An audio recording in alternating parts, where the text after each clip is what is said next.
Today, I'm going to show you how to negotiate in a way that maximizes value for both you and your counterparty. At the end, I'll also introduce a further consideration that most people never think about, so keep listening for that one. But first, you might also be wondering, why should you listen to me? Well, despite the baby face and the lack of proper beard, I am a professional negotiator with 12 years of experience. I've negotiated deals worth up to 219 million, managed to get a 5% discount on my house during the 2021 boom, and I've also trained top procurement teams on negotiation techniques. Today, I'll share my insights on how to ensure the best possible outcome in any negotiation, whether that's a corporate deal, buying a house, a car, or even negotiating your salary increase. So, the first and most important thing that you want to do is to change your mindset from being a zero-sum situation in which everything you concede is your loss to one in which you try to maximize and optimize value for both parties.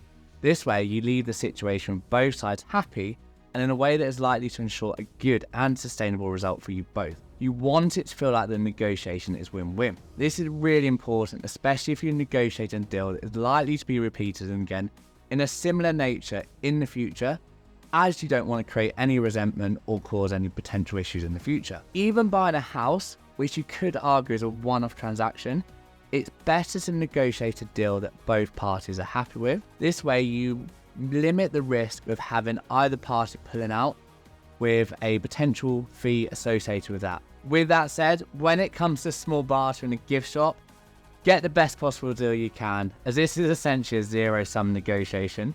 Although you don't want to annoy the gift shop owner too much, otherwise he might chase you down the street waving an angry fist or something even worse. Next, the most important thing is to understand the situation you're in.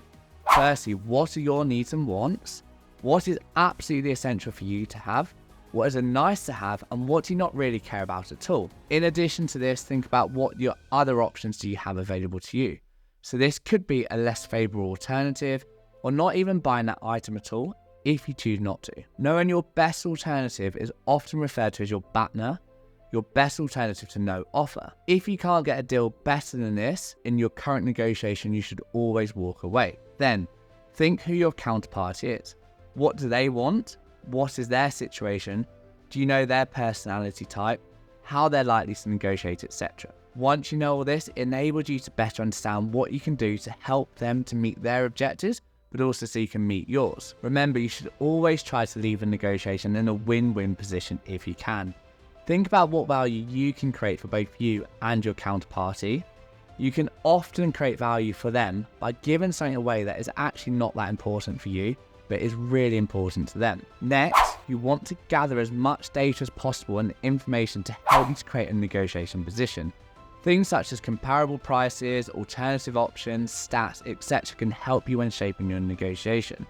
By knowing what alternatives there are, the value in the market of those items, plus stats, can really help you to negotiate a better deal. If you're the seller, you want to try and create as much competition as possible, as when you have people competing for your item, they fight amongst themselves, thus often increasing their bid to acquire your item. This is why e-auctions are often used in both a personal and professional capacity when negotiating situations. I often use them as part of the bid tender as one of my stages, but also eBay is a fantastic example of this. Come to think about it, even when buying an item that the seller is competing with others for a sale, it's advisable to introduce competition if you can. Even when I bought my new BMW from the dealership, they were not willing to offer any discount at first, until I found a deal in Manchester and I threatened to buy it from the other franchise if mine was unable to meet it.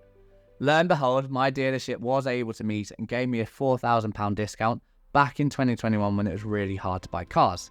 This just shows the power of competition on both a buyer and seller side. Once you've gathered all the facts, including an understanding of a good price to aim for, you want to determine what your starting point is, your target and your walkaway points are. By knowing these, you will ensure that you do not end up overpaying or selling your items too cheaply. Remember, both you and your counterparty should have this. This is known as the ZOPA, the Zone of Possible Agreement, aka your bargaining zone. If these are misaligned between the buyer and the seller, the deal is very unlikely to be possible. Think about ways in which you can create additional value for both yourself and the other party.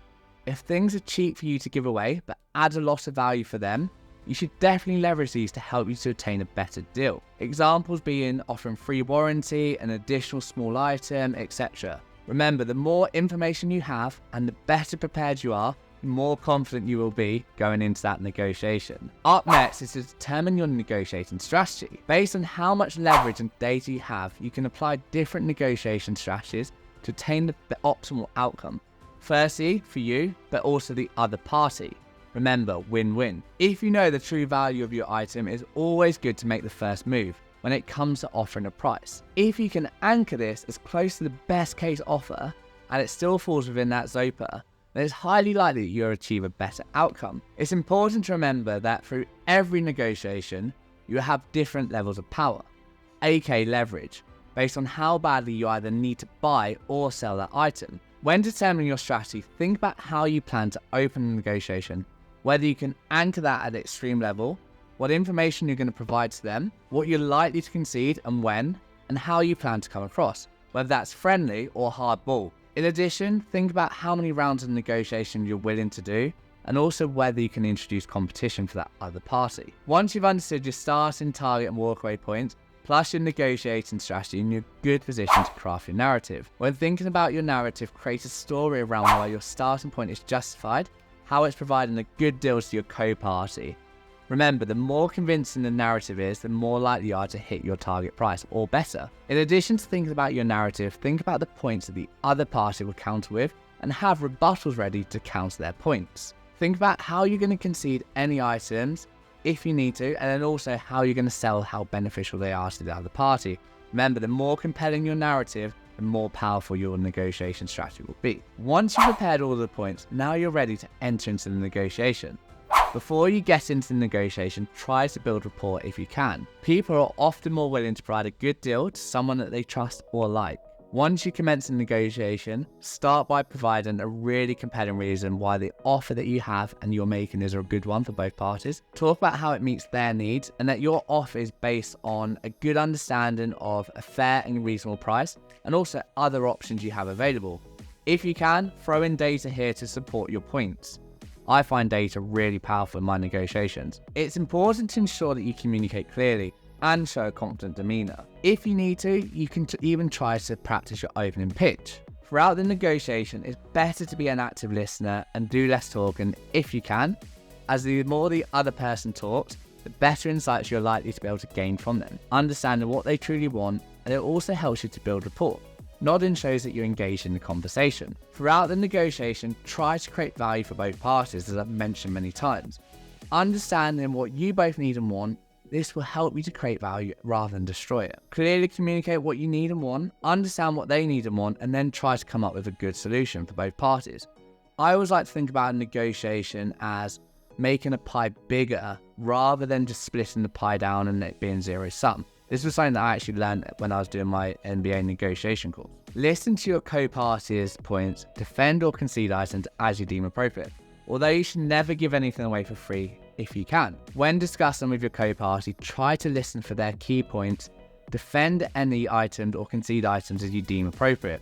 Although you should never give anything away for free. Also, always try to get one of your key items that you need when conceding something, and also try to give away the things that are least important to you but more important to the others. And finally, don't give everything away from the start, because then you lose all of your leverage and you're never going to get a good deal. If you're struggling to get the other party to explain what they need or want, ask an open-ended question to try and draw information out from them. If the negotiations become stale or hostile at any point, do not be afraid to pause and say nothing. An awkward pause can get them to speak and concede something. In addition to this, do not be afraid to ask for pause, go away and come back. This is often a good tactic to show the other person you're not in a rush, and therefore often you get a better deal. As you probably know, a standard tactic from a lot of salespeople is to try and get you to agree a deal by applying urgency. You should avoid this if you can. Always negotiate on your terms. Also, by showing that you're not in a rush often helps you to get a better deal. To this point, when I'm doing major deals at work, we often have multiple rounds of negotiation before agreeing the final deal. One tactic I often do is say that I need to take my executive team, potentially my partner, whomever, through the idea to make sure that they're comfortable. This buys me more time and shows the other person they need to give me a good deal, because otherwise the deal's not going to get done. Once you've agreed a deal, close with confidence. Summarize the agreement and ensure that both parties leave with a clear understanding of the agreement. Hopefully both parties leave setting a tone for a good closure of the transaction, plus any future transactions you may have. Now for a bonus tip. Most people think that once a negotiation is done, it ends there. If you're likely to negotiate other deals with the same party, try to maintain a good relationship to enable a better deal next time. I personally have really strong relationships with quite a lot of my co-parties at work, which means that when we're negotiating future deals, we don't have to mess around. And I'm able just to say for the other party, look, I don't want to play all of these back and forth. We need a good deal now. This is what I need. This is what you need. And we can come to an agreement significantly quicker that actually meets both our needs and their wants. Therefore, it's something that is really good to do. In addition to this, if there's further value that can be gained from a deal, ensure you monitor and try to obtain this if you can. Often when a deal is live, both parties can identify efficiencies that drive further value for one another. Quite often, I will put clauses in contracts to say that we expect efficiency gains, or if you're not delivering your service in the way that I'm expecting, we're due money back. This is something you can think about both in professional negotiations as well as individual personal negotiations. Other things that I often do is regularly review deals, have like review meetings with stakeholders, etc., to understand if what we asked for we're actually getting, and if not, reopening the negotiation to ensure that the supplier actually gives us what we need, or equally we are able to come up with a compromise, whether that's service credits, i.e. money back, or some other form of compensation. If you've liked this video, please let me know in the comment section. Let me know what kind of negotiations you're doing and whether you want to hear anything else in terms of negotiating a salary, negotiating buying a house, a car, a major deal, etc. Finally, good luck in your negotiation.